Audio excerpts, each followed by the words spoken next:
असदुद्दीन ओवैसी एक ऐसा नाम है जिसे लेकर देश में कई तरह की राय है। कोई उन्हें आलोचना का निशाना बनाता है तो कोई उनका विरोध करता है, लेकिन इस बार उन्होंने जो कहा उसने हर हिंदुस्तानी के दिल छू लिया।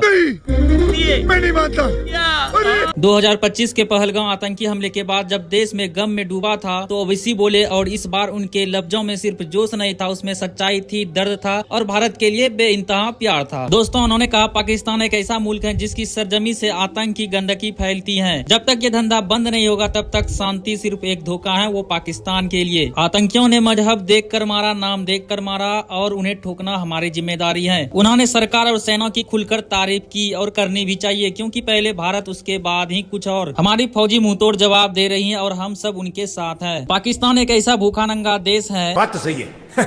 जिन्होंने 1991 में मुसलमानों को अमेरिका में बेचा, बलूचिस्तान में मासूमों पर जुल्म किया और अब इस्लाम के नाम पर झूठ खेल खेलते हैं। उन्होंने कहा IMF से भीख मांगने वाले ये मुल्क आतंकवाद को फंड करते हैं। मैं इन्हें IMF नहीं, इंटरनेशनल मिलिटेंट फंड कहता हूँ। दोस्तों, ओवैसी ने सवाल उठाए अमेरिका, जर्मनी, जापान, तुर्की जैसे देशों पर और कहा आतंकवादी मुल्क को क्यों पैसे देते हो, और तुर्की से बोले जब तुम अपनी हिफाजत के लिए हमला करते हो तो भारत की कार्रवाई पर सवाल क्यों उठाते हो। लेकिन दोस्तों, उन्होंने जो कहा गहरी बात वो सीधा दिल पे जाके लगी। पहले हम भारतीय हैं, फिर मुसलमान, भारत सबसे पहले आता है, उसके बाद कुछ। मोतिहारी की रैली में तिरंगे की पगड़ी पहनकर बोले मुझे मोहब्बत है भारत से और मेरी हर बात, मेरी हर आलोचना देशभक्ति से भरी होती है। अब ये दिखावा है या फिर देशभक्ति, वो तो भगवान जाने अंदर से, पर उन्होंने जो बात कही वो दिल से सीधा जुड़ी हुई थी बात। और उन्होंने भारतीय मुसलमानों से कहा अगर जिहाद करना है तो आतंक के खिलाफ करो, नफरत के खिलाफ करो। और दोस्तों, सबसे बड़ी बात उन्होंने कहा हमने पाकिस्तान नहीं चुना था, हमने भारत चुना था, लोकतंत्र चुना था, इंसानियत चुनी थी,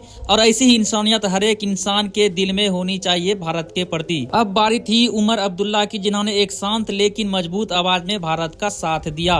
दोस्तों, सीज फायर पर बोले कदम अच्छा है, काश पहले होता तो कुछ जाने बच जाती, लेकिन अमन तभी आएगा जब पाकिस्तान आतंक रोकना सीखेगा। जब अमेरिका के ट्रंप ने कहा कि वो कश्मीर पर बात करना चाहते हैं, तब उमर अब्दुल्ला ने साफ साफ कहा कश्मीर भारत का हिस्सा है और इसमें कोई बाहरी दखल नहीं चलेगा। और यदि भाई मैं बता रहा हूँ, यदि चल भी गया ना तो मार मार के पाकिस्तानियों को खदेड़ देगा ये भारत के वासी। कश्मीर भारत का था और रहेगा, हमेशा रहेगा। कोई माय का लाल इसको भारत से अलग नहीं कर सकता है। हम कश्मीरी लोग अमन चाहते हैं, हम अपने बच्चों को डर में नहीं शांति में बड़ा करना चाहते हैं। दो अलग नेता, दो अलग हिस्से से, लेकिन इस बार आवाज एक थी, भारत सबसे पहले। और दोस्तों, जब ऐसी आवाजें देश के कोने कोने में गूंजती हैं तो हर हिंदुस्तानी का सीना चौड़ा हो जाता है गर्व से। ओवैसी और उमर अब्दुल्ला को सलाम, क्योंकि जब देश की बात आई तो उन्होंने सच्चाई और देशभक्ति का साथ चुना। लोग अमन चाहते हैं, हम अपने बच्चों को डर में नहीं शांति में बड़ा करना चाहते हैं। दो अलग नेता, दो अलग हिस्से से, लेकिन इस बार आवाज एक थी, भारत सबसे पहले। और दोस्तों, जब ऐसी आवाजें देश के कोने कोने में गूंजती हैं तो हर हिंदुस्तानी का सीना चौड़ा हो जाता है गर्व से। ओवैसी और उमर अब्दुल्ला को सलाम, क्योंकि जब देश की बात आई तो उन्होंने सच्चाई और देशभक्ति का साथ चुना,